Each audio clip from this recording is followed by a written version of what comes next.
What's up, guys? Welcome to another episode of the Creative Exchange. Today's a special one. I have Brian with me. Brian, who are you? Why are you here? What do you do? Well, I was just a boy and played guitar and was very bored. Not very bored, but I was working a job that I hated. And in my spare time, I like to do nerdy things, like take apart guitar pedals and see if I can make them sound better. So I started doing that. At the time I was trying to be like the professional guitar player, right? I was going to Nashville, where I used to live, and playing on Broadway, and people were checking out the stuff I was using and saying, let me borrow that, I'm gonna buy that. So it's like selling one off here, one off there, and then selling eBay. At one point, I actually went to a Brad Paisley concert early on, walked up to the stage. My wife at the time, my son's mom, she was actually mad because I was going to do this. So I walked up to the stage, threw the pedal at Brad Paisley. So he's like, is there video proof of this? This was a long time ago. Okay. So I'm an old man. This is amazing. So this is before iPhones. There's no really good way to get footage. But I literally threw the pedal on stage towards Brad Paisley. He looked at the pedal, looked at this crazy guy that was, throwing an object at him, and motioned over his tech to come and get it. And so I found out through, various ways, like who's the guitar tech? How do I possibly see if Brad's going to play this pedal? So I found out who the guitar tech was, found out how to get a hold of him, and I'm like, hey, I'm the crazy guy that threw the pedal at you. And so he's like, yeah, we tried it. What was it? It was a modified Boss OD3 overdrive. Okay. Yeah. Okay. So this was before Wampler pedals. Gotcha. So this was back when I was just doing the modification stuff. Gotcha. For fun.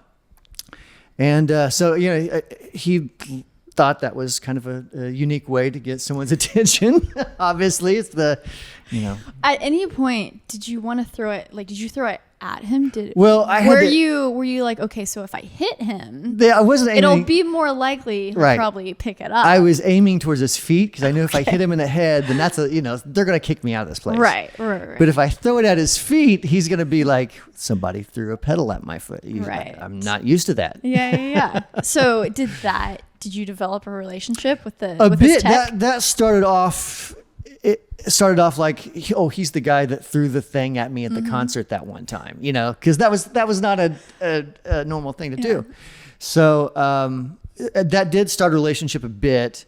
And then the way this stuff works, artists are always buying stuff. So, I know one of your favorites, John Mayer, has a bunch of our stuff. Oh, really? Do you know him? I don't know John. Have you ever met him? I have not met John yet. Oh my gosh. But it's pretty sad because back in my guitar days when I played a lot of guitar, the only stuff that I would play is like John Mayer, the stuff for my band, and then the new songs that I have to learn for the weekend. Like I played at my church a lot.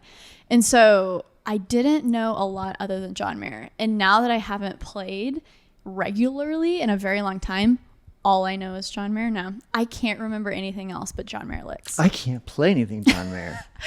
Maybe he's got a crazy thumb. His Yeah. thumb's like 5 inches long. Later, I'll teach you John Mayer licks, and you can teach me some do you know some good country twang stuff? I'm good at the picking chickens. Okay, because I never got into that. Oh, I can teach that all day long. Okay, perfect. So Brad Paisley, got to know Brad Paisley. Yeah. Right around that time. So Brent Mason is like the huge session player, right? He's if you listen to country radio, he's the guy that's playing on George Strait, Alan Jackson, basically everybody. 90% of stuff in country, or at least through the 90s and up to the early thousands before it became pop. So he's like the guy to really identify, to really like kind of start that genre, or not start it, because there's a lot of people that did it before, but he has a very identifiable style. So anyways, long story short, I was a huge fan of his, to the point where I named my son after him before I knew him. So a bit of a stalker move. I get it. I love it. So anyways, I contacted him. I'm like, hey, Brent, I'm a big fan. In fact, I named my son after you. And he's like, well, that's kind of odd. I've never had someone name their kid after me. That's amazing. So anyways, with that start, I'm like, I would love to come down and see you play. And he said, well, we're playing at 3rd and Lindsley in Nashville. And so I, again, brought him some stuff to try, modified pedals at that time. He liked them, and he's like, these are great. What are you doing? And so I just said, well, I'm a stalker, and I've listened to everything you've done for the past 15 years. And so I figured I'd modify this pedal in a way that, that you would like better. Yeah. So, so I did that, and that really started a relationship where, I would come down and he'd be like, all right, here's my pedal board. Here's my amps and everything. Let's make it better, which is pretty cool to That's a fun task. Yeah. Like you just go in this rehearsal studio and it's like all this stuff that's been on every famous record forever. And you get to play with it and turn knobs and try to sound like Brent Mason and fail miserably. But so that started that relationship where people were like, oh, he's the guy who does Brent Mason stuff. And so it gives you, a little bit of, people start trusting you a little more. Like you actually it's your foot in the door. It's your foot in the door. Yeah. And it people kind of trust you. Like Brad Paisley, like, oh, he's worked with Brent Mason, so therefore, he must know something. And since then, we have a really big country market. Not that we're just like a country guitar pedal company, but that's just. Yeah, it's kind of what a big portion of our market has been. And it's one of the few genres that still has guitar prominent in its sound. And that's the really big thing, yeah. Because, like 80s rock guys, they don't use pedals that much. Of course, in pop nowadays, I think the guys from Imagine Dragons have a couple of stuff. But for the most part, most pop isn't really playing guitar or using guitar like, what the country market does. And praise and worship. Yeah. So, work with I feel like guitar companies, half of their business are people just playing at the weekends at the church. It's become that's how I started my entire gear adventure. Yeah. Is I saw these people playing guitar on the weekends and these beautiful guitars, and it sounded so cool. And then you would look at their feet and it would just be, like a pedal board almost the size of this table. Yeah, many times actually the size of this table. You would just be like, oh my gosh, what does this all mean? What does it do? And so once I went down that rabbit hole, it's so fun too. It can get expensive, but making your guitar sound try to get the sound that's in your head is so fun. And it's like, what pedal do I need for it? I've always viewed it as an artist has paint, right? They don't just have red, blue, and green. They have all different kinds of paints and paint brushes and everything else. Yeah. So to me, pedals is kind of like that. You're using it to paint a portrait of whatever sound you're trying to paint to the listener. Yeah. Yeah. So if anyone out there who's listening is like, what the heck are these guys talking about? So basically with the electric guitar, there's I would say 3 components. You have the guitar. You can have different types of guitars, a semi-hollow, like a non-hollow body or whatever. There's so many different types of guitars you can have. But then you also have the amp, which is what amplifies your sound, right? That's what makes you loud. But there's something in the middle that a lot of people have. You don't have to have it to play electric guitar, but it's your pedal board, right? And you can have so many different kinds of pedals on that pedal board that distort your sound. It can add delay to your sound. And so it's been cool because I had a few, I've been calling them Wampler pedals. I'm so sorry. Wampler, guys. You can call them whatever you want. Wampler. That's so embarrassing. As a person whose name is SARA DIETSCHY, and I always get, my name is always butchered. I never want to do that to anyone else. So Wampler pedals. I mean, when I'm at shows and people say Wampler, I just accept it. Yeah. Because it could go either way. It could, Wampler. But I had a few, Wampler pedals throughout the years, and then I picked up Gary Vaynerchuk's Crushing It book, and it was so funny because I literally just opened it up to a random page. I'm not that much of a reader, but I was like, okay, I want to read some of this. And the first thing that I saw was Wampler pedals, was your story. Yeah. Wow, that was serendipity. Yeah, exactly. Yeah. And so it was so cool. I was like, oh, what? He's in this Crushing It book. That's so cool. And then I figured out that you had a YouTube channel and you do YouTube stuff. So there's so many things I want to talk to you about because you do this content creation game thing. I do, yeah. So when did the YouTube channel start? My very first videos were, I want to say, around 2008. So it was pretty early in the YouTube game. That's super early. Yeah, I mean, it was very, I actually think I took them offline because they were so horrible. It's basically me talking about schematics. Like, you see C10 is a capacitor, and it blocks the voltage, it blocks the DC voltage, which allows You're AC triggering in. me. You gotta so stop like, that talk. it was total snooze fest, right? So it was horrible videos, but, and all the, nerds like me were like, oh, cool. I didn't know well, that controls the bias. Yeah. So, but it's important to niche down, which I think you've probably learned. Yes. So it's very, very niche. Yeah. But so I started out doing that. Then we started out doing really trial and error stuff. So we started doing product demos, which at the time was okay. YouTube's changed a lot over the years where, people still do YouTube pedal demos. It's not really that interesting just watching a guy play guitar, for 30 minutes through a pedal and turn some knobs. It is interesting to some, but not to a mass audience, So I guess my goal is always trying to be, how do I take like this topic about guitar pedals and make it apply to a much bigger audience where people who are beginners, intermediates, and even professionals, how can they get some sort of value out of it? So, and a lot of that came after I read the Crush It book, the first one by Gary. Yeah. And I was reading through it and I'm like, oh, yeah, that actually makes a lot of sense. Yeah, let's not make a commercial here. That's cool. And I remember those videos that you referenced. So many people. There was one guy that I would watch where I didn't even know what he looked like, but it would always be a picture of the pedal that he's testing out in his feet, and then Gearman dude.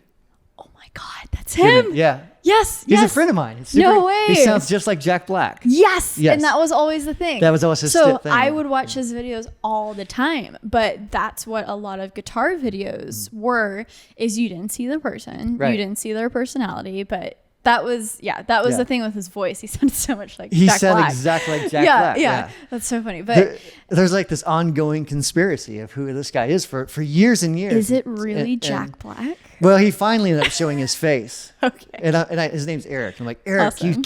you can never show your face in public. Like if you go to a show, you got to wear a bag or something over your face. Because was that what everyone was doing? Like, right? He was. That was his niche, right? He was the people that people legitimately thought that might have been Jack Black, because Jack Black plays guitar, right? So people thought that might be him, and there were other people. There's a guy from used to be Pro Guitar Shop, now he works for Reverb, called Andy. Is just Andy from Pro Guitar Shop. Is what everyone calls him. I know exactly what you're talking about. Yeah, and he's like, I used to watch his videos. Yeah, too. He's the guy that you could take this like bottle of water and plug guitar into it, and you're like, that sounds amazing. Yeah, and so there's other people like that. There's Chappers, who has a big channel in Europe, and for Andertons. And it's been crazy to see Reverb explode. Reverb's got huge, so something that I want to maybe reminisce with you about is Reverb wasn't really a thing when I was super into guitar, but so Reverb, guys, is like an eBay, but for specifically instruments, very heavy on the guitar side. But before Reverb, I was on the gear page 24/7. That's asking for punishment sometimes. I mean, like, the gear page was the place, was it not? It was, yeah. It was the place to be. The place to talk about guitar gear. Yeah. So the gear page was... It's amazing that it lasted so long, because I feel like it was what the entire early internet was. It was just forums. It was forums. It was just forums. Yep. And you would go there and you would just talk about guitar gear for days. Right. But the thing that was so great about it is it had a buy and sell section. Yes. So I would always be buying and reselling. And like, were you active on the gear page? I've always contributed a little bit. I always read through that stuff. So a big portion of my day is reading through not only the gear page, even still, but all the hundreds, if not maybe close to 1,000 now, different guitar groups on Facebook, and all the Instagram pages and everything else. But I'm constantly I want to say monitoring it, but really it's just trying to find a place where I can jump in and provide value. So if someone says, I'm having a problem with my pedal, even if it's not a Wampler pedal, then I like to be able to get in there and help actually help that person figure out what's going on. So, and so, I mean, and to me, that's a big part of our branding, is just like trying to provide the absolute best customer service. Not that I want to turn this into like a Wampler commercial, but I think that's one thing that as a business where we've done really well is we kind of go overboard with helping people with their problems and helping them come up with solutions, even if it's not one of our products, because that's just unheard of. So like on our YouTube channel, I've actually done kind of product reviews on other brands, pedals, guitars, amps, whatever.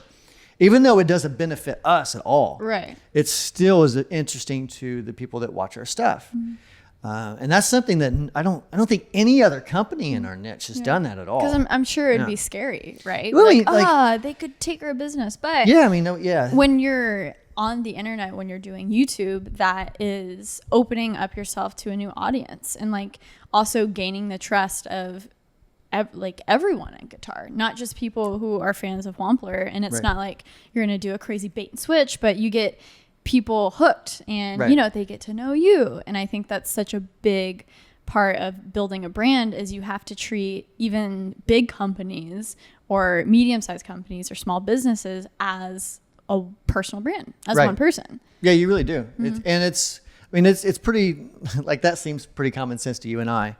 The thing is, especially with the bigger companies in my industry, the musical instrument industry, they simply don't get it. They are just now starting to figure out, oh, so you mean we need to make videos on YouTube that aren't commercials? Weird. But how are we going to make money from that? And it's just like, guys, I mean, this is... Because Reverb makes a lot of content. Reverb does a lot of content, yeah. Yeah. And they're killing eBay and instrument sales for sure. So they're doing fantastic. Yeah. But with what I do, like, I think making videos, because I do stuff for Facebook a little bit different than I do YouTube. But it's still so much fun. Like that's the best part of my job. How do you, like, as a person who makes videos for a living on different platforms too, how do you approach YouTube and how do you approach Facebook? It's different demographics. It's the person that's watching, for the most part, and I'm really stereotyping here. The person that's watching YouTube is typically going to be, for the most part, a bit younger. They're going to consume YouTube like an older generation watches TV. So they're going to watch video after video after video after video. Where on Facebook, a lot of times it's people that are supposed to be working and they're just, flipping through their phone, or they're sitting on the toilet or something like that. So there's like limited amount of time. So you got to like catch them in the first 3 or 4 seconds. And so, and I have done like the same topic, but filmed it completely different for Facebook just to see like what metric wise. Do you put like subtitles on your Facebook videos? Everything has subtitles on Facebook. Yeah. And because as you know, it's pre-roll, right? If you just see some guy talking and if there's no sound, you're probably not going to watch very long. Yeah. Don't know what that's about. But if he's talking about, how the capacitors in a Boss DS1 totally changed the sound of the bias in the first transistor stage. Well, that's interesting. Duh. Heck yes, of course. Who doesn't want to know that, So you said that you're constantly, whether it's in Facebook groups or forums or YouTube, seeing how you can help and going into comments and stuff in those conversations. Yeah. How do you handle then when you hear like criticism or hate maybe against you and your videos? Because that's synonymous with YouTube. You're gonna get crappy comments, right? I get crappy content. Yeah. So if they're good, I keep them. If it's just someone like, hey, you're insert cuss, insert jerk word here. Yeah. If it's that guy, I'm just like, delete, ban. Yeah. But if it's like, hey, this video kind of sucked compared to your other ones, then I actually want to hear from that guy. Right. Like, cool. So what did you not like about this one? Right. You know what I mean? So if it's like constructive criticism, I'm all about that. If it's just people like, I had one recently where someone's like, you know what? I met you. It was such a backward compliment. I met you in person at GearFest, which is this big Sweetwater guitar show. And he said, you're really more awkward in person than you are on your videos. He said, do you have Asperger's? And I said, I'm like, that's a backwards compliment if I ever heard it. And this is my response. So that's a backwards compliment if I ever heard it. I said, that's kind of like going to Hollywood and meeting a famous actress and saying, you look so beautiful on your videos. Are you gaining weight for a role? Yeah. I mean, Yeah, I'm like, jeez. And I think a lot of times, I mean, maybe not with that person, but people who just do the senseless hate, they don't think that we don't read it. And I know when you get to maybe a higher numbers, or, you know, you're doing vlogs that hit 1 million views, I think you're not going to be in the comment sections. But for us, like, I feel like, you know, the mid-tier YouTubers, I feel like we have a very intimate relationship with our audience, and we're always reading comments, and we read them, guys. I mean, I would like, to me, that is the perfect place to build a community. Yeah. You know what I mean? So I would love it if people actually just were in there asking good questions and having good comments, rather than, you know, some guy that made a fake profile just so he could say some smart aleck comment. Yeah. I mean, to me, like, that's just, it's a waste of everyone's time. Yeah. I mean, it's kind of like what GaryVee was saying. Like, if you've got that amount of time to go through all that work just so you can be a smart aleck, you got problems in your life, you know? 100%. So, I mean, I guess it really doesn't bother me that much anymore, more than I just like, why would you waste your, like, why would you complain about my videos when, why don't you just use your phone to make your own? Yeah. You know, I mean, do better than me. Exactly. And that's the thing when, you know, if it's fans in a stadium criticizing LeBron James or something, it's like, do you want to play one-on-one against LeBron James? Do you think you can do that? You know, like, oh, someone criticizes a video. Like, oh, can you make what that was? Right. You know? Right. But yeah, you definitely have to learn how to give attention to the positive and the good criticism. But I hide so many people from my channel. If it's a nasty comment, I'm like, hide user forever. Goodbye. Right. You can't comment ever. Right. Yeah, and you have to, like you said, sometimes people just want to say angry, bitter, hateful stuff because they're angry and bitter and hateful about something deep down. Which is sad.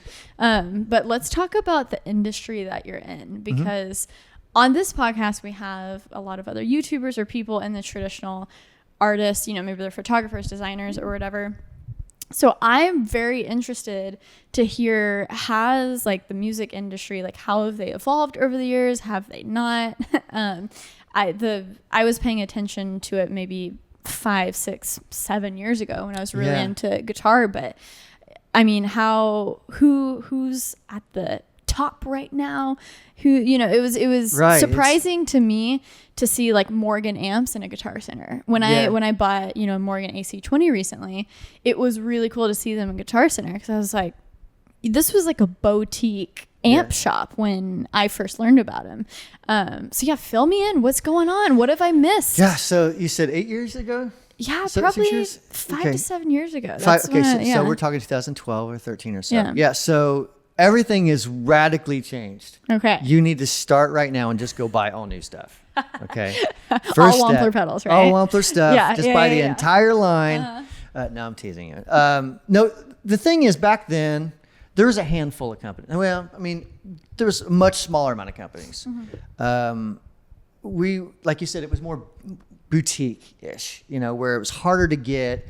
You may have to really go to a mom and pop store that maybe 4 or 5 hours away to actually get it, where now there's so much stuff that's just available everywhere, not only on like the Reverbs and eBay and everything like that, Amazon even like that, but like even Guitar Center is carrying a lot of stuff. Sam Ash is carrying a lot of stuff. If you're in Europe, Taman is carrying a ton of stuff. So a lot of those bigger chains have saw that there's money to be made, to be real honest with you. And so they just start, and it's not in every store, it's really in certain areas. So if you go to, sorry about that.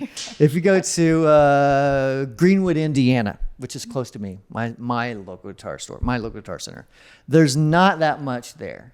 I think they have 1 or 2 of my pedals, probably just because I'm always in there asking them why they're not in there. But you know, if you go an hour away to like north side of Indianapolis, which is a much bigger store, there was a whole range of it. So, so that's really changed. Where the bigger chain stores are figuring out they can make money with it. things are changing a lot, though, at least with guitar pedals, where it used to be like basic analog stuff, overdrives and compressors and chorus and simple delays, like all that stuff used to just fly out the door. And now it's kind of changing where it's got to be this delay that has, 5 different sounds and MIDI, and it's got presets, and it does all these things. Or you go route more like earthquaker devices or electroharmonics, which is this pedal is something you plug into that makes a noise. Right. And if you're the Pog. Yeah, like if you're playing Leonard Skinner covered songs, you're never going to find a use for it. Yeah. But if you're just the guy that wants to kind of play effects, almost you're actually playing effects more than you're playing guitar, then you'll love that sort of thing. So and that stuff's becoming more prevalent as well. What is the Strymon? Strymon. Yeah. Strymon came on the spot and put so many things into, one rectangle. I remember when they first put out Timeline, Timeline. Yeah. The Timeline and like the Blue Sky Reverb or whatever. Yep. Everyone was just like freaking out over it, and everyone put out videos about it and like, oh, this is the coolest thing ever. But it's crazy because it was just you could do so many things with it. But what's funny is no one's guitar pedals are getting smaller. It's literally just, now as a guitar player, you can sound like anything, I feel like. Pretty much. I mean, are you familiar with Axe Effects, for example? I'm not. Or Helix? I'm not. Okay. Wow. Kempers? I know what a Kemper amp is. Okay, yes. The profiling amp? Yeah, the profiling amp. Yeah. So basically... Yeah, my friend had one of those, and it was fascinating. Oh, and fantastic. it seemed wrong. Like that you could have all of these different sounds of all these different amps into one amp. I was like, that's interesting. It's so handy just in the way that technology moves. Yeah. So like with guitar gear, and hopefully I'm not boring your entire audience talking about No, guitar. I want to hear this. Okay, so back in 2000, we had the Line 6 pod, which looked like a little kidney bean. And it was the intention of you can plug into this, bypass an amp, go straight into the PA. And it kind of did that, like sort of, but not real well. Then Axe Effects came along, let's call it 2008 or 9 or so. And really bright guys there, Fractal. And they created an even better way to do it. It's all digital processing. So since then, we've had Line 6 that has done the same thing. Kempers came along and done basically the same thing. Oh, and then even more companies. I have like a lot of, what's the best way to say that? The more inexpensive companies from outside of America that are making the same technology at a much cheaper price. Right. Now you're starting to see an influx of those people who are selling almost the same thing at half the price. So the tech is getting much cheaper and cheaper, which for companies like us, which is a higher end company, now we have to find out, okay, so what's our USP? What's our unique selling point? And it really can only be based on, it can't be based on price, because then it's a race to the bottom. Eventually, you're going to have a $10 pedal, and you're not going to be able to provide support in any way. It's you're going to step on it, it's going to break in half, all for the sake of everyone trying to race to the bottom. Right. So that's not going to work. So we have to be unique, and we have to provide better customer service and a better customer experience than anyone else. So that's my take on how the industry has changed. Yeah. Well, and I think it's interesting that now, because everything I feel like is direct to consumer. I mean, people still go to guitar shops. I think that's a unique experience. Right.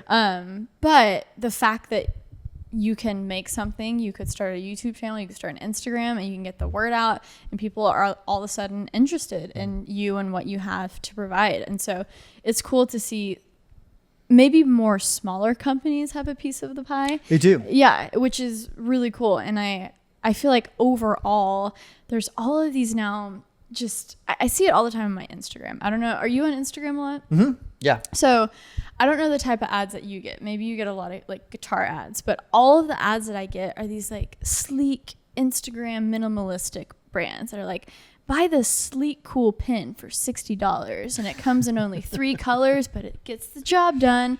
Or like we've seen it with Allbirds, the shoes. I mean, they started with only a few different styles, but they hone in on one thing, they do it well, and people are into it.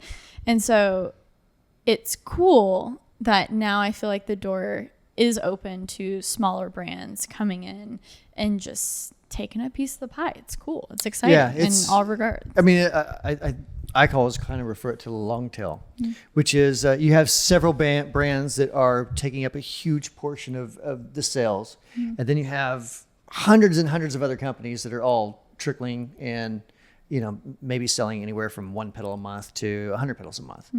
So, and there's tons of those companies for sure. Like you said, especially like on Refurb or eBay, where you can go buy a kit from Build Your Own Clone and make your pedal however you want to make it, paint it however you want to paint it, and then sell it with your own, you know, as your own brand name. Yeah. And there's a lot of people that are doing that now. And it's I think more, it's harder to get bigger sort of at the level we're at now doing that, just because the market is so intensely saturated to the point where I think it's almost a bubble. But there definitely is room for people to innovate, make new and creative effects. There's still a bunch of ways that someone can come and do that, but I don't see that as much. And I think a lot of it's because people who design the pedals they kind of come from a few different camps. They're either engineer types, and they're just like, like you're an engineer, like I think I want to make some pedals, or they're a guitar player like me who is not an engineer at all, but have kind of figured out some different ways to do things, or they might just be kind of a combination of the two, where a little more engineer minded, and they might have a guitar and they're just building kits, you know? So, I think there's going to be room for a company that comes in and just totally does everything different. Like, it's still going to be a pedal, but it's going to do something different that's going to benefit the customer in a way that we haven't seen before. So not another tube screamer, not another basic overdrive type of thing. Are Klons still $1,000? The actual Klons, are over $1,000. I've seen them up to $4,000. Yeah. You are kidding me. No, it's crazy. So why? First of all, this is literally a overdrive pedal that just makes your sound a little bit more dirty, but it does it in a way that, you know, it sounds so good and warm and oh my gosh. Right. And it's one pedal that they no longer make anymore. And it's like gold. So I guess people love to look at it. It's either like gold or silver. And I feel like when I was playing, you would find them kind of floating around for like $800 to $1,000. So you've seen one for $4,000. Yeah, I've seen for $3,000 and $4,000 for the older ones. Yeah. So and the tumness that you have, it's based on that Klon circuit, and it sounds fantastic. So and I didn't spend $4,000 on it. But it's supply and demand. There's a lot of people that buy pedals that are just collectors. Right. You know, they want that $4,000 pedal sitting on a shelf so they can come home from work and be like, that's cool. Right. I got that. You know? All right. I mean, and we see, and I've seen that with some of our products that we've discontinued, for example, and not just us, but other companies as well, where you discontinue a pedal and supply and demand, of course, and so it starts driving price up to $1,000, $1,500. I mean, I wrote a book, I self-published a book rather, in like 2008 or 9 about modifying guitar pedals, and whenever the pedal business started taking off, I actually pulled it from Amazon because it was creating too much email. And people were starting to, let me back up a little bit. So I had, at the same time, I was also selling like PDFs of it. So people were taking this PDF and reselling it on Amazon for, at like $3,000 or $4,000 for a book. And so I'm like, this is absolutely ridiculous. So I literally just pressed one button. I'm like, it's just $50 on Amazon. Like, this is ridiculous. And I actually told people, our customer base who had asked me about it, I'm like, don't spend, $3,000 on that book. It's not worth it. I promise you. Insane. I guess the collector realm is such a thing with not just guitars or whatever, but pedals. It's insane. Well, yeah, I mean, I'll see like a Gibson ES335, like a used one from the 60s for like 20 grand. Right. I'm like, oh my gosh, why? Okay, maybe you can answer this because I never understood this. But in all of the forums and when people talk about guitar gear, for some reason, like the 60s were such a sweet spot. Like I had a 1966 Fender Bandmaster. I can't even say. Yep. I had a 1966 Fender Bandmaster head that just, it sounded great, sounded warm. Like I was so proud of it. And it was also something that when people figured out you had that, it was like, oh, nice. You know, you got It's like you had this big Rolex. Exactly. Right? You know, I was like, oh, impressive. But why were the 60s such this like golden era for guitar equipment, or maybe just amps, right? It's guitars, amps. Yeah. And there's even pedals that were made, like old fuzz faces, for example, that people will pay several $1,000s for. Wow.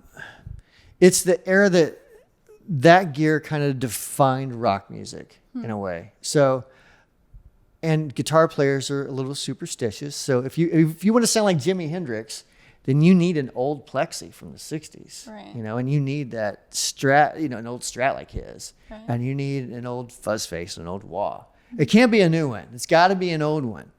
I'm being a little facetious, but that is a bit of the thinking, is that that gear was what created the classic tones that people have chased for years.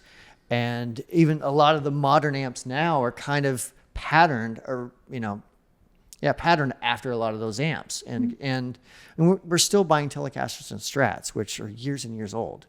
And when a company comes with a brand new design out, nobody wants it because it's not a Strat or a Les Paul or a Telecaster. So I mean, I think that's a big part of it. But there's also the fact that, well, we can look at Fender, for example. Whenever they had the deluxe reverb, the twins, and that sort of thing, whenever they were bought by another company and engineers came in and they tried to make it better, it changed the sound enough where people didn't like it as much. And then, you know, they're always just evolving and changing it. Finally, they reissued it, like in the 90s, I think. But it's still not exactly the same thing. I mean, you can't, those old transformers, the old speakers, you can't get the exact same thing anymore. They just don't make them. Yeah. And a lot of the parts, they don't make that way either. So there is a big difference in sound now. Yeah. If it's worth $10,000, it's not like, I'm never going to buy a $20,000 guitar. It's just not going to happen. Like, why? So Wampler pedals as a business. So, you know, you have a YouTube channel, you guys create a lot of content. But what is like your day-to-day look like? And how many people are directly on your team that you know, have normal conversations with from week to week? What does Brian's day look like, or week look like with Wampler Pedals as Wampler Pedals CEO? Because your wife works with you, right? Yes. Which is awesome. Yes. Well, it's good in some ways. It's hard on, I will be honest, it's hard on a marriage whenever two people work together every day. Right. But it also is good because you know that you get to see each other and hang out. I mean, you do get to see each other. But when she's like, you didn't do the dishes yesterday, and you tell me you're going to do dishes, so I'm a little irritated at you. Right. That carries over into work. Yeah. And you're like, yes, but we gotta set that aside so we can talk about this stuff. Right. So it's good and bad. But so my day to day, I'm a firm believer on waking up without an alarm clock. Oh. So that's to me, that's critical. I know that goes against the GaryVee thing, which is work 4 or 5 hours, or sleep 4 or 5 hours. Wake up at 5 a.m. Go to bed at midnight. Hustle. I have done that before, and I work better. I work better whenever I get sleep that my body needs. So usually it's 7 or 8 hours. So I might get up at 8 or 9 o'clock or 10 o'clock, or that's probably about the latest usually. Yeah. Unless I'm up real late at night. But anyways, so I wake up, get coffee, then I'll basically go sit outside and literally just think. I try to like totally get my phone away from me, like anything electronic, so I can just think. And that's like my time where my brain's just like turning like crazy. And there are a lot of times where I'm thinking of an idea, I'm like, oh crap, where's my phone at? I got to write this down. Yeah. So that's usually about an hour. And then after that, I kind of work from home, but more literally, I work across the street in my barn. So it's this That's big, amazing. It's a big pole barn. Inside, it looks like a recording studio. So Cool. it's a room within a barn. Have you ever shown the outside of? Some of my videos, you can see Okay. it. Yeah, Curious. I know the one with my wife, which is called Meet the Real CEO of Wampler Pedals or something like that. Cool. From that, I show us like walking into it. But inside my little dungeon there, I do primarily two things: figure out what content we're going to put out. Me and two other guys. So it's me and a guy named Jason Wilding and another guy named Alex Clay. They both live. One lives in England. One lives in, I want to say Virginia. I forget what state he lives in, but it's somewhere around there. But but that's not an issue because we're just all connected via whether it's via FaceTime or just texting or something. So we're coming up with what content we're going to release on each platform. Everything, things that other companies are doing that I should be aware of. Just a lot of more the creative stuff. If we're working on new products, we're talking about what names we're going to do, how we want new products, the controls laid out, more creative stuff like that. And then from there, I may do a podcast myself, usually about once a week. That's not very often, and that's usually I'm shooting from the hip there. Most of my videos, I'll kind of figure out what content I want to do. I'll try to film a couple at a time. That's with me. I got to be like in that mood to do it. So I've tried to do videos where I'm like, oh, I've got to get a video done, and I'll roll cameras, and half the time it's just terrible. I'm like, I can totally see in my eyes that I'm sitting there thinking, I don't want to be here. It's hard. I mean, honestly, I'm in a weird place because I didn't post a video when we're filming this. I didn't post a video last week at all, but I film videos. And it's the weird thing of like, the world doesn't care about that. You sometimes you get insecure about what you're making, right. And it can be just not fun sometimes. But right. I think that has to do with being creative, and it comes in an ebb and a flow. Right. But I think it's cool that you get to you're still creative. Like you're not bogged down by emails or meetings. Not as much. I mean, I do have a lot of email that comes in. I usually just skim through the real important ones. Like, okay, I got to answer this now. The rest I'll get back to you later. Yeah.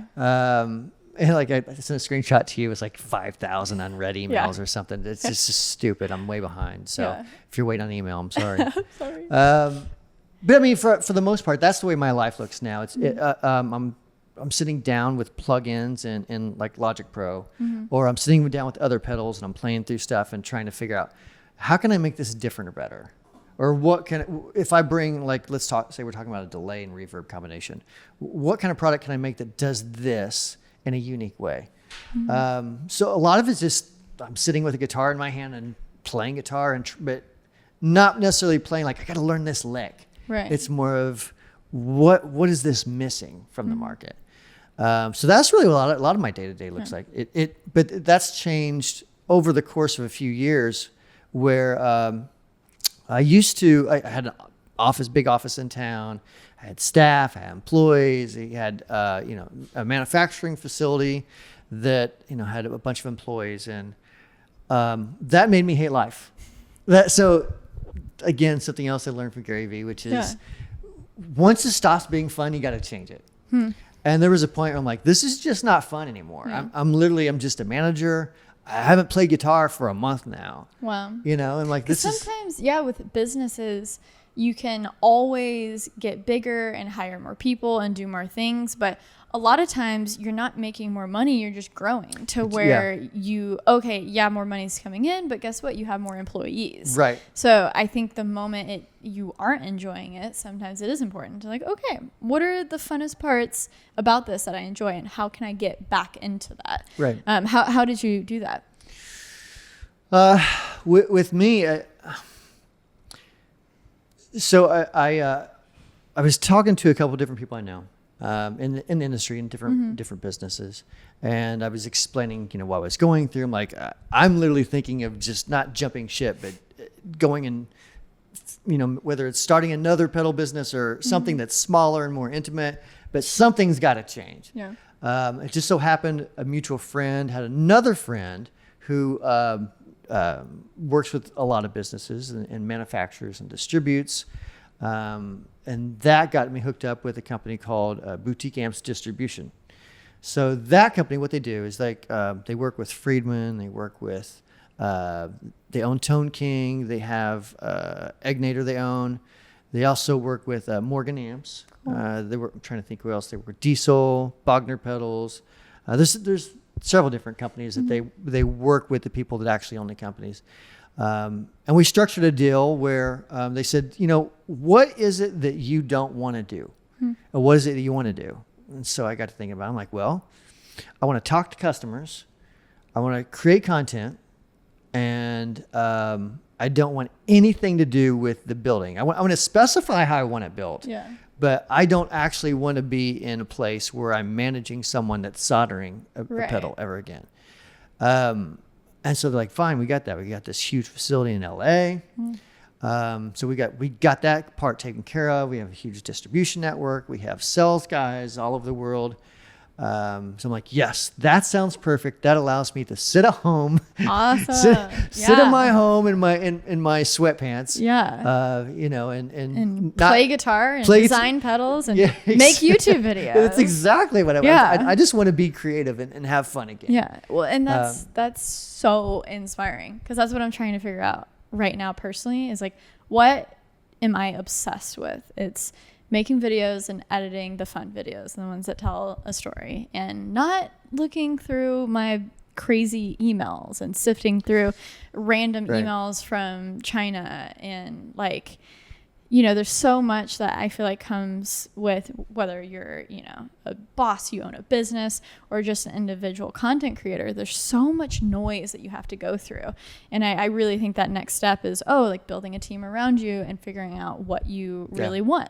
Emails will suck the life out of you for sure. Yeah, they really will. Isn't it amazing that we've had so much change over the past 10 years with social media and the internet, but the one thing that remains is email.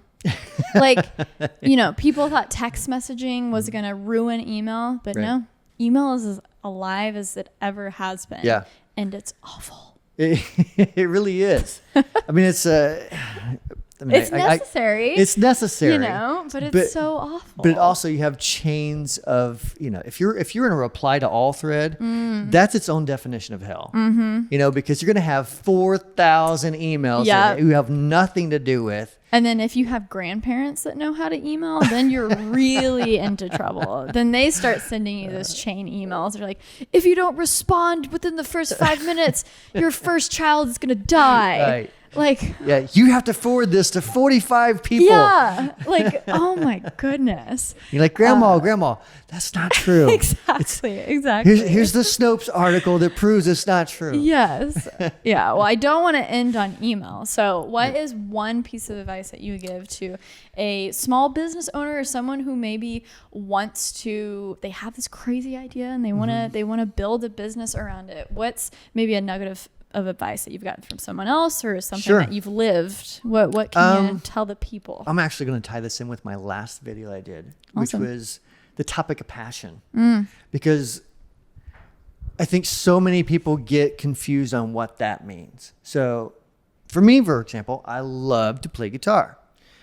That doesn't mean I'm going to be a professional guitar player necessarily. That'd be fine, but there's other things I can do around that while playing guitar that is still passionate enough that I can make a living. So it's like trying to find something that people will pay me money to do, that I'm bringing value to people, that I still enjoy my day to day.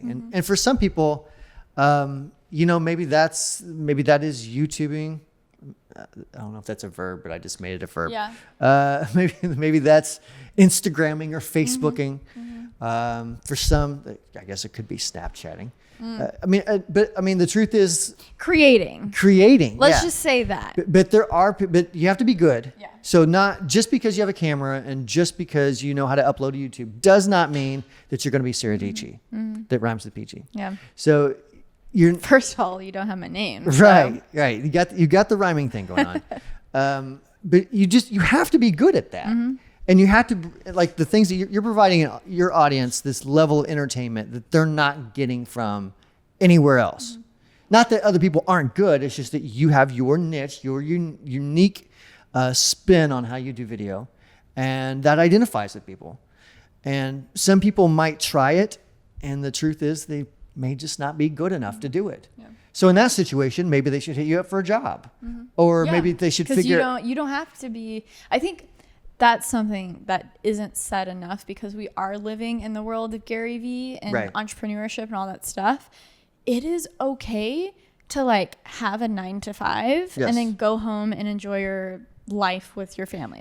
It is okay to be an employee of someone and like seek out a job that is, you know, more of a supporter role. But at the same time, like so many of these people need people to help edit, Photoshop thumbnails. Like I'm talking in my sphere of YouTube, but you know, like what I'm sure you have a lot of people who fill in unique roles that have to do with having a pedal company. Right.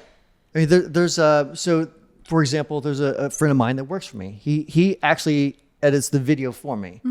And I've talked to him before about starting a business, and I love the guy to death, but that's just not his personality. For him to start a business like editing video for people, it brings a lot of anxiety on him. So he actually enjoys just working for me and editing video. And he doesn't want to be Gary Vaynerchuk. He doesn't want to be Casey Neistat. He just wants to edit some video and hang out with his family. And that's totally fine. Like, if you're happy, then you're a success, you know? But if you're miserable, then you need to figure out what part about your life you're miserable and change that. Yeah, and it's okay to also have a passion that isn't your job. And because you're passionate about something doesn't necessarily mean that it like has to be your job, because what you're saying, like you might not be the best at it, which is hard. That's hard to come to terms with. Like I had to have that conversation with myself with basketball and with guitar. Because I love basketball, it was my passion, but I stopped growing and why am I not on varsity? I should be on varsity right now. This is weird that I'm just like a sophomore on JV. Oh, okay, maybe I'm not as good as I used to in middle school, you know?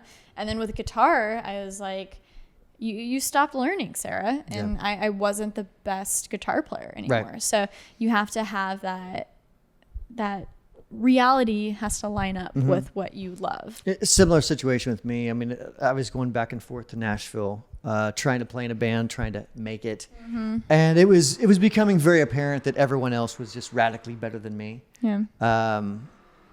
So and I wasn't willing to put in the extra work to try to make myself a little bit better.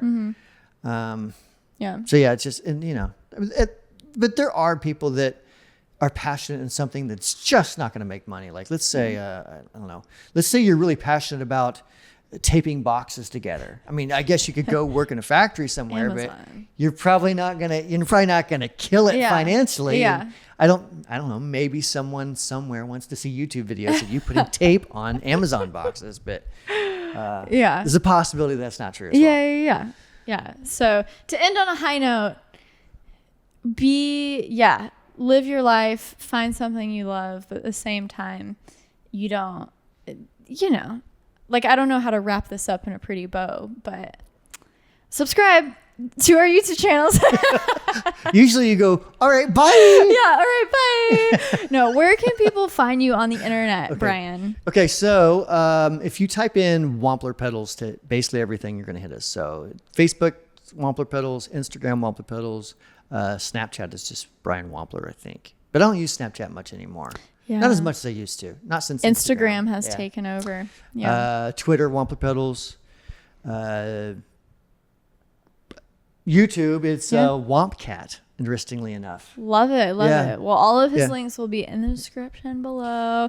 Thank you so much for being on the Creative Exchange. It was so fun. Make sure to tune in, guys. Every single Monday, there's a new episode wherever you listen to this or if you watch it on YouTube. Until next time, guys, stay peachy.